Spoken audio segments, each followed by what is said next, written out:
What should new managers do when they get to the place?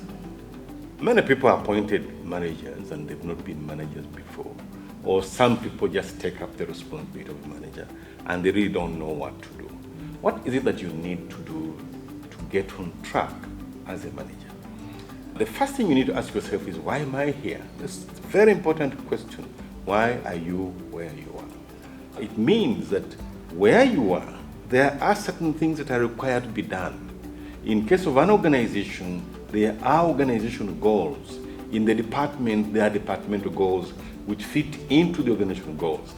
So the reason why you are there is for you to be able to create the necessary results to be able to achieve the goals of that organization.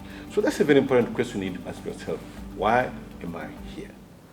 Now, once you've known why you are there, the second thing is get a plan. A plan is simply looking into the future. What do I want to do? What am I going to do? How am I going to do it? What resources do I need to be able to do it? And set your priorities within that plan. It's very important that you are able to say, this is what I want to do in the next 2 or 3 weeks. And at times, it's advisable for you to say, in the next 1 month, I think it's the American presidents who say, in the first 100 days of my presidency, I should have done that.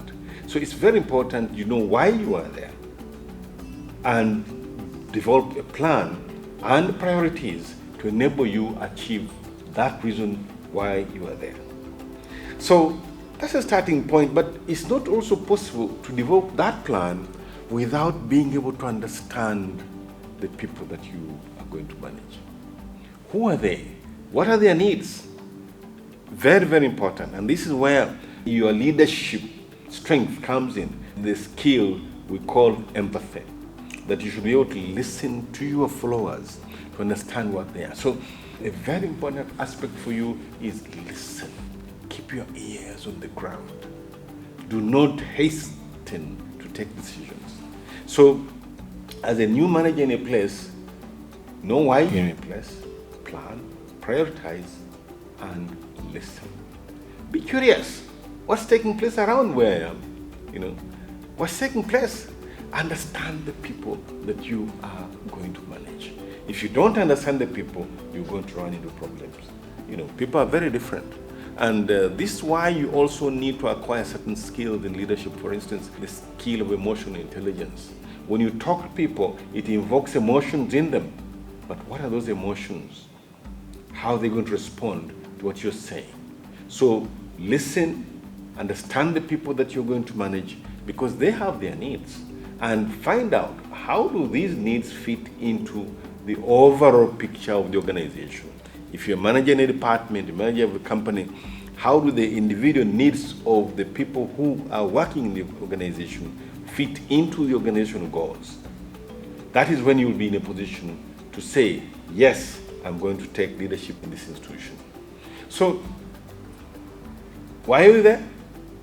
Plan, prioritize, understand the people you have, be curious, of course, and listen to them. And listening to them, as we say, is a lot of empathy. Many of us, once we make it to the top, we don't want to listen. We think we know it all. So we think that those people, especially if they are subordinates who are maybe low level, maybe they don't know anything. I tell you, people know stuff. Just try and ask them. You'll be surprised by what people know and what people can actually do. So ask questions. Be curious. Ask questions about various things, because usually you get into an organization, there's a certain order, there's a certain way in which things are done. So when you get there, you may be the type who is going to disrupt things. It always happens. But it's important before you do anything to ask questions about processes, rules, procedures. How do you do things here? Because one of the things that happens in organizations is that people resist change. You come in and it's reported that more than 50% of the change effort fails. So you are likely to fail as a new manager if you get into a place and people do not support you. So ask questions. How do things work here? That's very important. How do things work here? How would you do that? Who does this? And then get feedback. You know, it's not easy. Nobody wants to get feedback, especially if it's negative. But you should provide feedback and try and get feedback from the people that you manage. It's not easy to say, where are you guys? How am I doing? It's not that easy.